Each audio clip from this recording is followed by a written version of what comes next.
You can see live pictures there in Paris. We believe this is the French government speaking about what happened at the Champions League final outside the Stade de France on Saturday night. Let's just have a listen in now. Hopefully we've got a translation. We had, under the auspices of the Ministry of Sport, a meeting with all the partners that were involved with the final match on Friday night. Of course, the Ministry for Sport and the Home Office, the police, and the Préfet from Saint-Denis, and the Mayor of Saint-Denis and his services, the representatives from UEFA and the French Football Federation, the representatives from the Stade de France, and also the Préfet who was responsible for major events.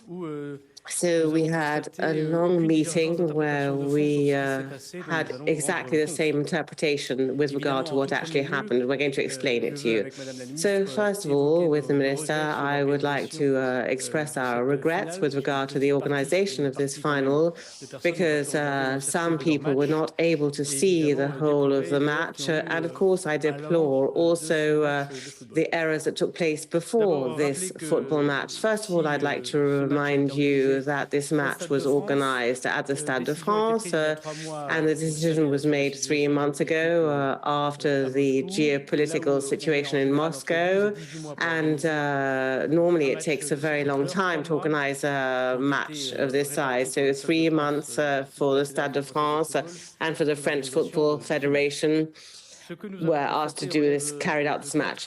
So we talked about 4 different subject matters. First of all, we regret that there was disorganisation with regard to welcoming the British supporters, as opposed to the Spanish supporters, and 30,000 to 40,000 English supporters, a figure confirmed by UEFA, the Stade de France, the French Football Federation, and the police.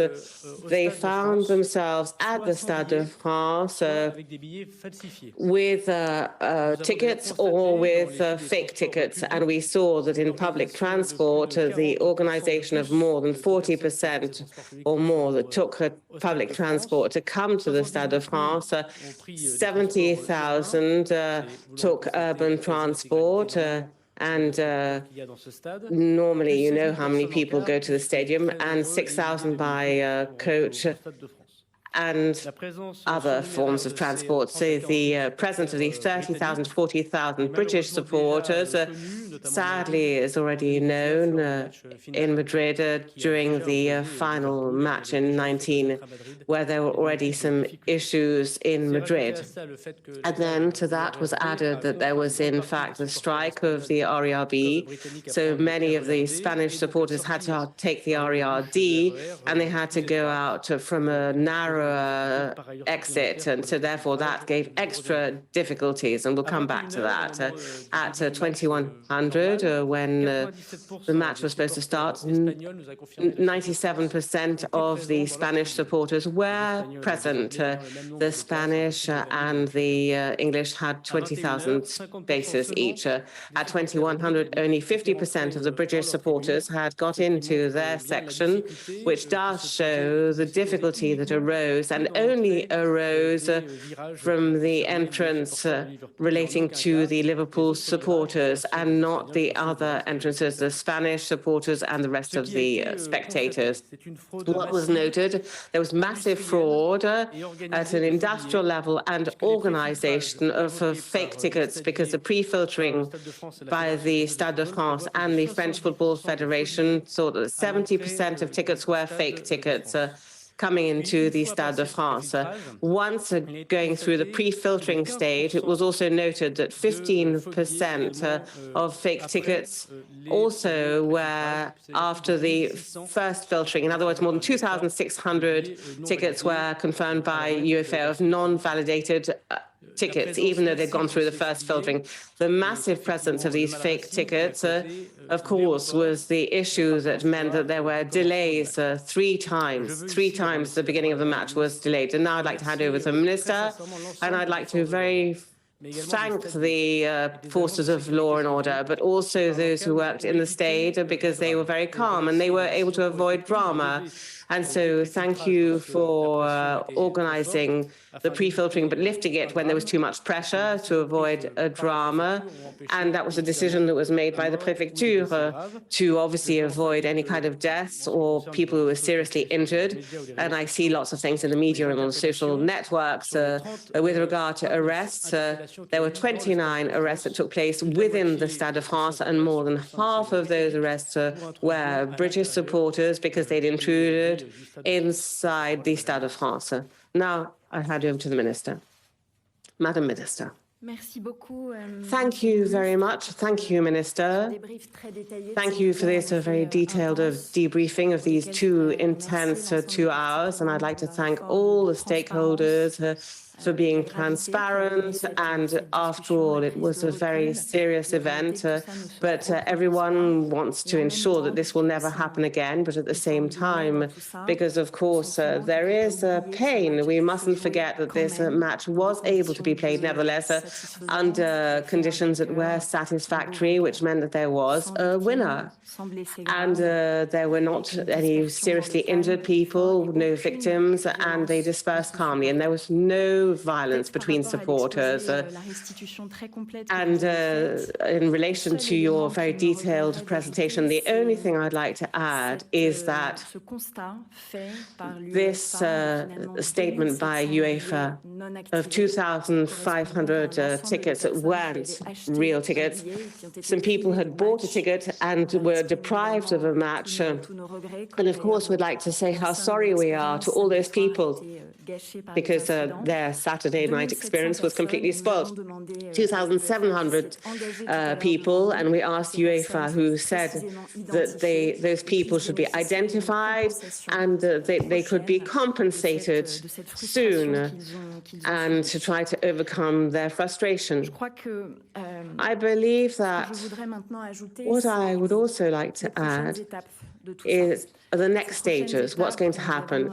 Well, the next stages that we've set up together, the Minister and myself, we can define them as a 3+1. So the pivotal major central point is to try to really understand precisely what happened during this massive fraud as far as the ticketing is concerned. The Home Office Minister said, and there are witnesses of this, so the figures corroborate this, of 30 to 40,000 people without tickets or with fake tickets.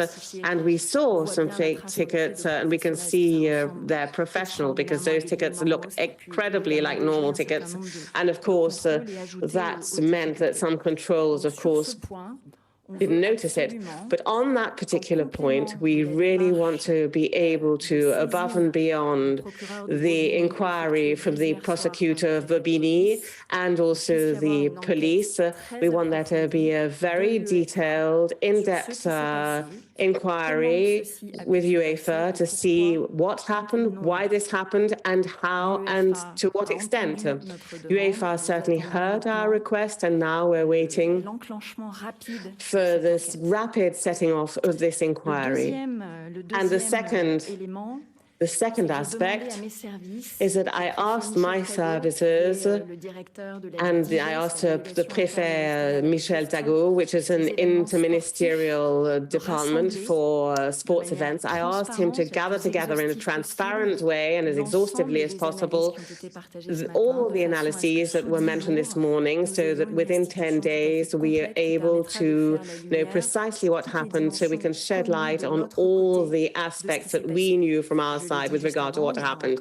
I've just said it before, of course, there'll be some aspects that will have to be elucidated by other players, but we ourselves, we will try to look at all the information that we have in order to be able to ensure that we can have as much transparency as possible with regard to these regrettable events from Saturday night. And the third aspect is that with the Home Office and a general modus inquiry, we want to try to reinforce the monitoring of these major events. We've seen we have to improve.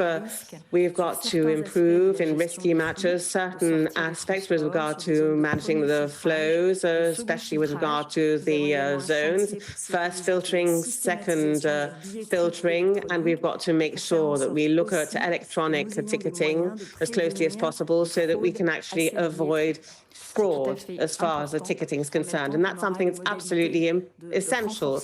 And we'll also make sure that there'll be a reinforcement of public order at these risky matches. So the +1 doesn't relate to the events of Saturday night, but those of last night.